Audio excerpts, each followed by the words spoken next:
English education for all চ্যানেলে আবার একটা নতুন ভিডিও নিয়ে আর আজকে ড্রামার মক টেস্ট আলোচনা করছি। চলো প্রশ্নগুলোর সাথে সাথে অবশ্যই রিলেটেড আরো বেশ কিছু ইনফরমেশন দেওয়ার চেষ্টা করব যেগুলো কাজে লাগতে পারে। চলো একেবারে প্রথমের কোশ্চেন দেখো, Kate stooped to conquer the heart of Marlowe. How did Kate stoop? Kate নত হয়েছিল মার্লোর হৃদয় জয় করার জন্য। কেট কিভাবে স্টুপ করেছিলেন? আমরা নাটকটার নাম জানি সি স্টুপস টু কনকার, অথবা যে তার সাবটাইটেলটা সেটা জানি, সেই সাবটাইটেলটা হচ্ছে the mistakes of A night. The mistakes of A night, তাহলে এইটা হচ্ছে সাবটাইটেল। আর টাইটেলটা হচ্ছে আমরা জেনেছি তোমার সি স্টুপস টু কনকার। আমি মূল ভিডিওতে একেবারে প্রথমের ভিডিওতে বলেছি সাবটাইটেল কোথা থেকে নেওয়া বা অরিজিনাল টাইটেলটা কোথা থেকে নেওয়া, আর বলছি না। দেখো কেট নত হয়েছিল, কিভাবে নত হয়েছিল? যে চারটা অপশন আছে দেখো, she knelt down and begged for his love, সে হাঁটু গেড়ে বসেছিল এবং তার প্রেম ভিক্ষা চেয়েছিল, মানে কার কাছে? মার্লোর কাছে। এমনটা নয়, বরং উল্টোটা, মার্লো দেখবো সে নত হয়েছে এবং তার লাভ অফার করছে কেটকে, কাজে এটা হচ্ছে না। She played the role of a harlot, অবশ্যই হারলটের রোল তো প্লে করেনি। হারলট কথাটার অর্থ হলো বেশ্যা, প্রস্টিটিউট, কাজেই এই অপশন তো হবে না। She played the role of a barmaid, বারমেডের রোল প্লে করেছিল কে? কেট। মানে যখন কেট জানতে পারলো যে মার্লো তাকে বারমেড হিসাবেই ধরেছে ইনের, তখনই সে ভেবেছিল যে তার রোলটা সে প্লে করবে বারমেড হিসাবেই। মনে রাখার বিষয়, এই বারমেড হিসেবে পরিচিত হওয়ার আগে কেটের সাথে কিন্তু মার্লোর দেখা হয়েছিল, কিন্তু জানো মার্লো অনেকটা লাজুকে স্বভাব ছিল, বিশেষ করে ওমেন অফ স্ট্যাটাস, সে ঠিক সেভাবে দেখেইনি। অন্যদিকে যখন টনি লামকিন পাঠিয়ে দিয়েছে মিস্টার হার্টক্যাসেলের বাড়িকে, সেই ওল্ড ম্যানসানকে, রামলিং ম্যানসানকে, যেটা কিনা হচ্ছে তোমার মিস্টার হার্টক্যাসেলের বাড়ি ইন বলে, তো স্বাভাবিক তখন সেই হেস্টিংস বলো বা মার্লো দুজনেই সেই ইনটাকে ভেবেছিল, মানে হার্টক্যাসেলের ঘরটাকে ভেবেছিল ইন বলে। এবং সেখানে একেবারে সাধারণ বেশভূষায় আসছে কেট। জানো তোমরা যে একটা চুক্তি হয়েছিল মিস্টার হার্টক্যাসেলের সাথে তার মেয়ের, যে রাতের বেলায় নাইট টাইমে সে ড্রেসটা করতে পারবে তার বাবার পছন্দ অনুযায়ী, একেবারে সিম্পল সাদা মাটা। খুব স্বাভাবিকভাবে যখন কেট এলো মার্লোর কাছে, মার্লো তখন তাকে বারমেড হিসাবেই জেনেছিল, এবং এটা জানার পরেই কেট কিন্তু ডিসিশন নিয়েছিল to play the role of a barmaid to Marlowe. এবং এভাবেই finally we came to know Kate finally won the heart of Marlowe as a barmaid. এই জন্যই she stoop to conquer, she stoop বলতে কিভাবে, তাহলে she played the role of a barmaid. C এর অপশনটা correct. Next, which character in the play she stoops to conquer has been likened to Shakespeare's Falstaff? খুব important question. এই শেক্সপিয়ারের ফলস্টাফ এটা একটা comic character, তাহলে এই কমিক ক্যারেক্টার দেখেই তুমি বুঝতে পারছো যে কে সি স্টুপস টু কনকারের কোন চরিত্রটা কমিক, অবশ্যই টনি লামকিন। মানে not only he is a comic character but also a central character, he sets the motion of the play she stoops to conquer. ওই প্লের মোশনটা কিন্তু সেই ঠিক করেছিল, মানে সেই বজায় রেখেছিল, প্লেটার মধ্যে মোশন এনেছিল টনি লামকিন। কাজেই টনি লাম্পকিন অবশ্যই সেন্ট্রাল ক্যারেক্টার বলা যেতে পারে, মানে তার জন্যই সমস্ত কিছুটা ঘটেছিল। যাই হোক, এই টনি লাম্পকিনকে কিন্তু ফলস্টাফের সাথে তুলনা করা যেতে পারে। Tony Lumpkin. Next, a doctor comes this night to show his skill, who is referred to here as the doctor in the prologue of the place he stoops to conquer. এখানে doctor বলতে কাকে বলা হয়েছে? তাহলে প্রলোগ সম্পর্কে একটু বলি। প্রলোগ, একেবারে প্রলোগ, ইন্ট্রোডাকশন। এই ইন্ট্রোডাকশনে কেমন হয়? এই ইন্ট্রোডাকশনটা অ্যাপোলোজেটিক, তার মানে এই অ্যাপোলোজেটিক, এই প্রলোগে এসে যারা নাটকের কুশীলব, মানে যারা কলাকুশলী বৃন্দ, তারা এসে ক্ষমা চেয়ে নেয় এবং সবাইকে অ্যাটেনশন দিতে বলে তাদের কথাতে। এবং নাটকের একটা গৌরচন্দ্রিকা বলা যেতে পারে, সেটা যেমন বাংলায় পড়েছো তোমরা, গৌরচন্দ্রিকা অর্থাৎ নাটকটা কি সংক্রান্ত, কি ব্যাপার, এটা নিয়ে একটু তারা ইন্ট্রোডাকশন দেয় প্রলোগে। তো এই প্রলোগটা মনে রাখবে তোমরা, লিখেছিলেন ডেভিড গ্যারিক। হ্যাঁ, ডেভিড গ্যারিক কিন্তু লিখেছিলেন প্রলোগটা। আর যেটা মনে রাখার, এই ডক্টর বলতে কাকে বলা হয়েছে তার আগে একটু বলি, তাহলে তুমি বুঝতে পারবে কেন ডক্টরের প্রসঙ্গ এসেছে। কেন না, যিনি প্রলোগটা রিড আউট করবেন বা যিনি প্রলোগটা এসে অভিনয় করবেন, তার নামটা জাস্ট আমার এই মুহূর্তে মনে আসছে না। তো তিনি ব্ল্যাক পোশাক পরে এসেছেন এবং তিনি বলছেন এখানের এই প্রলোগের একটা বিখ্যাত লাইন, ইট ইজ নট, মনে রাখবে তোমরা, it is not this morning shot, it is not alone this morning শোট।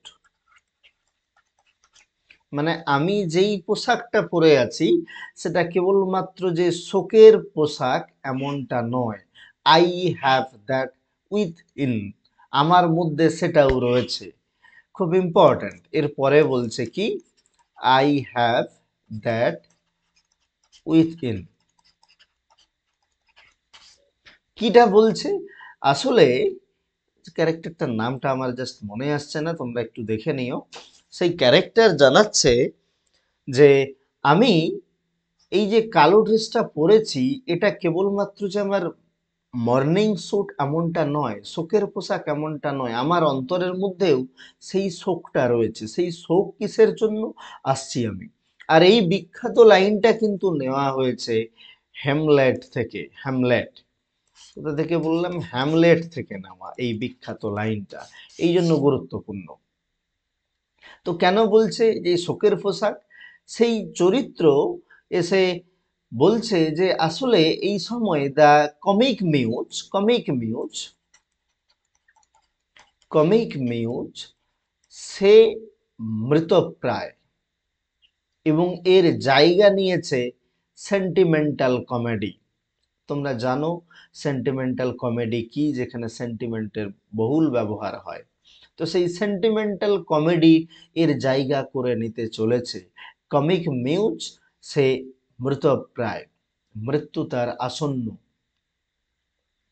তো চলো আমি সেন্টিমেন্টাল কমেডির একটা রোল প্লে করার চেষ্টা করছি। সেই বিশেষ ক্যারেক্টার বলছেন যিনি এই প্রলোগটা রিড আউট করছেন বা প্রলোগটা যিনি বলছেন। তো যে চলো আমি সেই সেন্টিমেন্টাল কমেডির ক্যারেক্টার হয়ে বলার চেষ্টা করি। তো তিনি চেষ্টা করতে গিয়ে যে না আমি পারছি না, কোনোভাবে আমার দ্বারা সম্ভব না, আমি এতদিন কমিক রোল করে এসেছি, সেই সেন্টিমেন্টাল ট্র্যাজিক রোল আমি করতে পারছি না, আমার দ্বারা সম্ভব না। তবে আনন্দের ব্যাপার এই যে একজন ডক্টর এসেছেন যে এই কমিক মিউজকে কিছুটা হলেও সুস্থ করবেন, কিছুটা রিভাইভ করবেন। তাহলে সেই ডক্টর বলতে কে? এবার নিশ্চয়ই বুঝতে পারছো, সেই ডক্টর বলতে none other than the planet himself, Oliver Goldsmith. ঠিক আছে, তাহলে অপশনগুলো উপরেই লিখেছি, আমি আশা করছি বোঝা গেছে। তবে প্রত্যেকটা যা কিছু লিখলাম মনে রেখো, আর একটু দেখে নিও ওই ক্যারেক্টারটা কি, আমার এই মুহূর্তেই জাস্ট মনে আসছে না। Next, what is the name of Mrs Hardcastle? Mrs হার্টক্যাসেলের নাম কি? আমরা মিসেস হার্টক্যাসেল বলেই জানি, তার নামটা ডোরা, ডরোথি, নোরা, ম্যারি, অবশ্যই ডরোথি। ডরোথি মিসেস হার্টক্যাসেলের নাম। Next, what is referred to as the Englishman's malady in She Stoops to Conquer? She Stoops to Conquer A ইংলিশম্যানস malady বলতে কি? খুব গুরুত্বপূর্ণ। হেস্টিংস বলছেন মার্লোকে,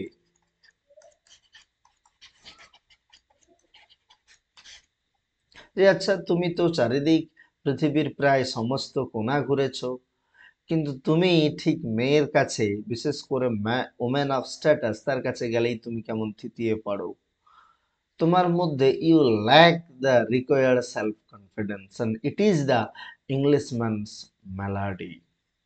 তাহলে ইংলিশম্যানস মেলাডি বলতে কি? দেখো, the lack of self confidence, the lack of self confidence. Next,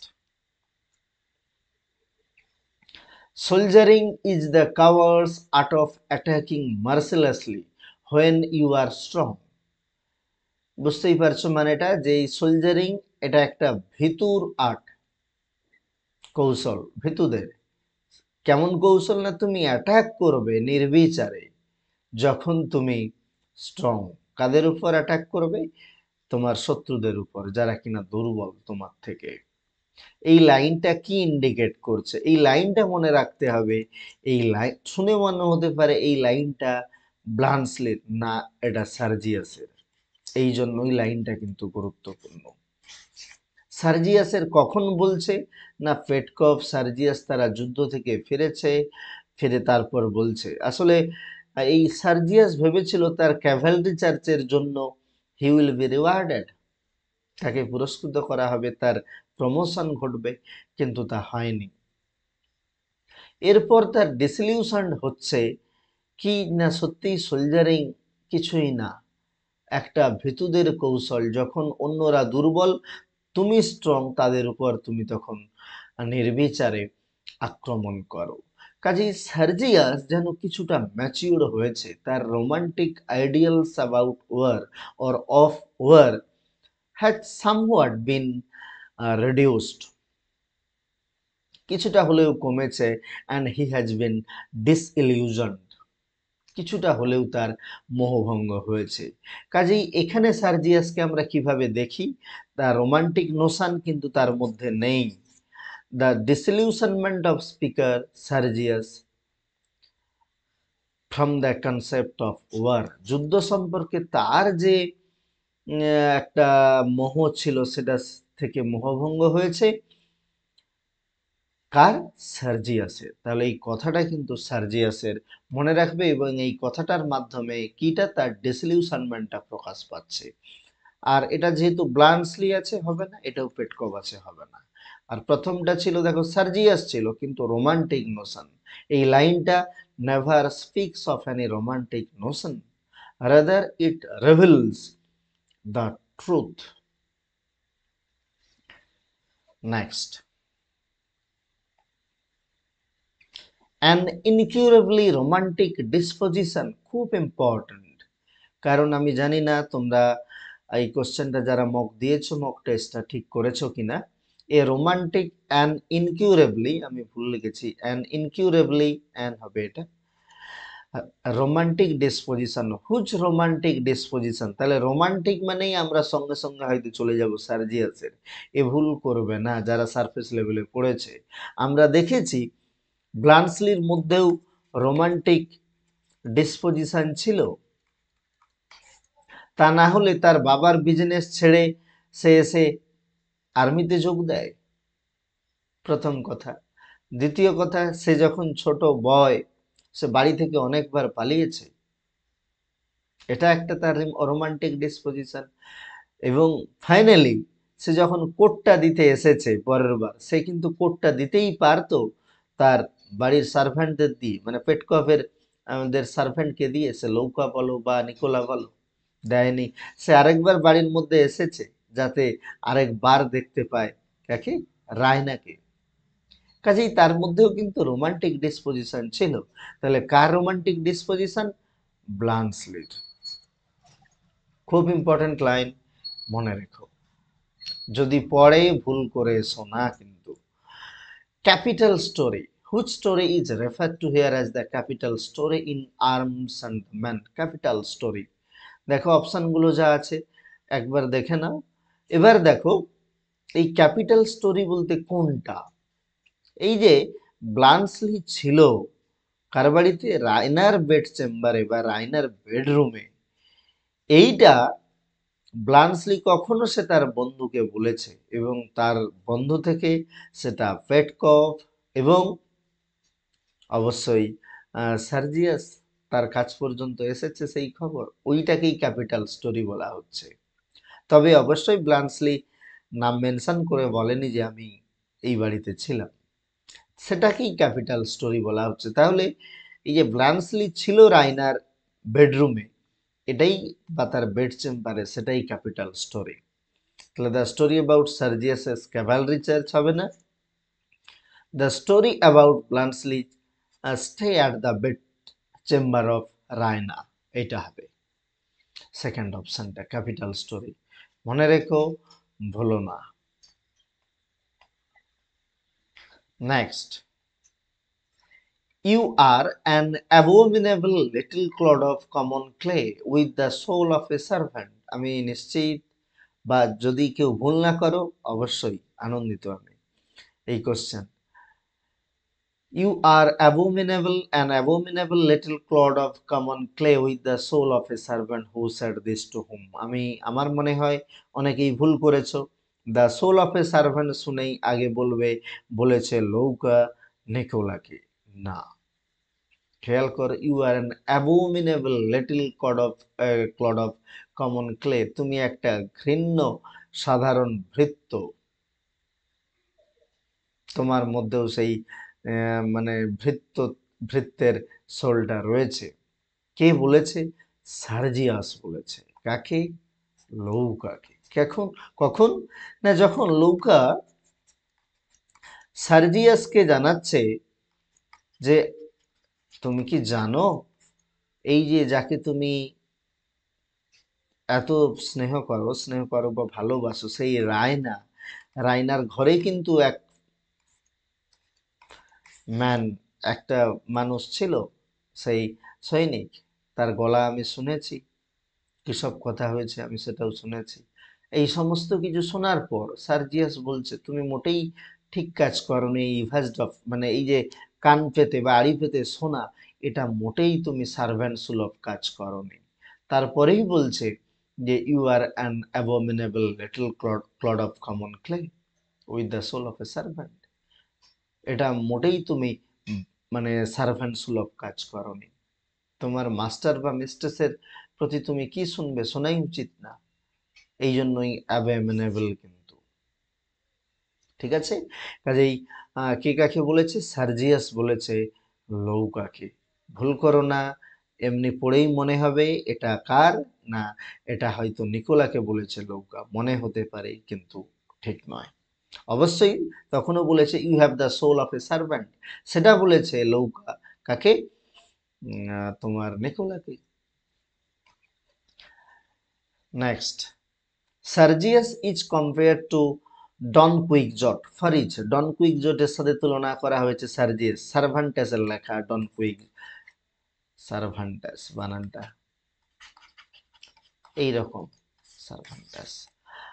তো ডন কুইকজটের সাথে তুলনা করা হয়েছে সার্জিয়াসকে কিসের জন্য? রোমান্টিক আইডিয়ালস অ্যাবাউট ওয়ার, যুদ্ধ সম্পর্কে রোমান্টিক আইডিয়ালস ছিল, romantic traits about love, foolishness during the Cavalry charge. এই ফুলিশনেস হয়েছে, ফুলিশনেসের জন্যই ক্যাভালরি চার্চে তাকে তুলনা করা হয়েছে ডন কুইকজেটের সাথে। আসলে ডন কুইকজেটের রোমান্টিক আইডিয়ালস ছিল, কিন্তু এই ক্যাভালরি চার্চের সময়ে তার যে ফুলিশনেস, সেইটার জন্যই কিন্তু তাকে ডন কুইকজটের সাথে তুলনা করা হয়েছে, যে নির্বুদ্ধিতা রয়েছে এর মধ্যে। ঠিক আছে, ফুলিশনেস ডিউরিং দ্য ক্যাভেলরি চার্জ। আসলে ডন কুইকজটেরও নির্বুদ্ধিতা ছিল। উইন্ডমিলকে সে ভাবছে জায়ান্ট, বুঝতে পেরেছো? একটা উইন্ডমিল ছিল, সেই উইন্ডমিলকে ডন কুইকজট কি বলে ভেবেছিল? জায়ান্ট ভেবে যুদ্ধ করছে, বুঝতে পারছো? তাহলে সেই একই রকম ফুলিশনেস রয়েছে কার? এই সার্জিয়াসের। তাহলে তার ফুলিশনেসের জন্য। Next, Falder while in prison got the number dash thrust with his identity. তার পরিচয়ের সাথে মিশে গেছিল কিটা? ফল্ডারের নাম্বারটা। সেই নাম্বারটা কত ছিল? 3007, 3007 ফল্ডারের number. Next, Falder is tried in the court of justice. ফল্ডারকে ট্রায়ালের মধ্যে দিয়ে যেতে হয়েছিল কিসের জন্য?